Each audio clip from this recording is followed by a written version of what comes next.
رسول اللہ صلی اللہ علیہ وآلہ وسلم نے یہ بات ارشاد فرمائی ہے، من رآنی فی المنام فقد رأى الحق، جس نے مجھے خواب میں دیکھا اس نے سچ ہی دیکھا۔ اور یہ بات بھی ارشاد فرمائی کہ شیطان میری صورت میں نہیں آ سکتا۔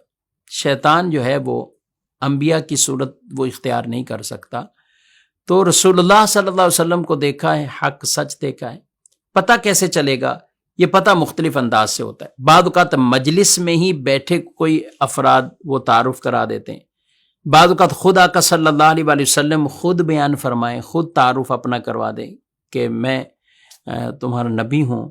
تو یہ بھی ایک انداز ہے، اور یہ مختلف طریقے ہیں علماء نے جو لکھے ہیں کہ جس سے پتہ چلے گا۔ تو جس نے حضور علیہ السلام کو دیکھا اس نے حق اور سچ ہی دیکھا ہے۔ یاد رکھیں، جھوٹا خواب بیان کرنا یہ جائز نہیں ہے، اور رسول اللہ صلی اللہ علیہ وسلم کس پر وعیدیں بھی ہیں۔ کچھ لوگ ہوتے ہیں ایسے کہ جو خواب بھی ایسے بنا لیتے ہیں، اور ان کا مقصد خواب بنا کر کچھ لوگوں کی طرف سے حمایت لینا، پیسہ لینا، مدد لینا، یہ انداز اور غلط ہے۔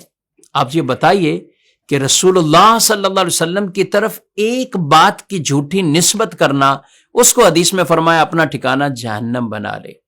اور جو ڈائریکٹ آپ کی ذات کے بارے میں کوئی جھوٹ معاذ اللہ منسوب کرے اور پھر وہ پیغام لے جا کر کسی دوسرے کو سنا دے اور کہے کہ تم بھی جو ہے نا وہ یہ کرو، اور اس طرح کی بات اس لیے عرض کر رہا ہوں کہ معاشرے میں ایسے واقعات بھی ہو رہے ہیں، اور پتہ بھی چلتا ہے آج کل کے اس زمانے میں، جھوٹ کا زمانہ، دھوکے کا زمانہ، تو ایسے لوگوں کو بھی ڈرنا چاہیے، اللہ سے معافی مانگنی چاہیے، توبہ کرنی چاہیے۔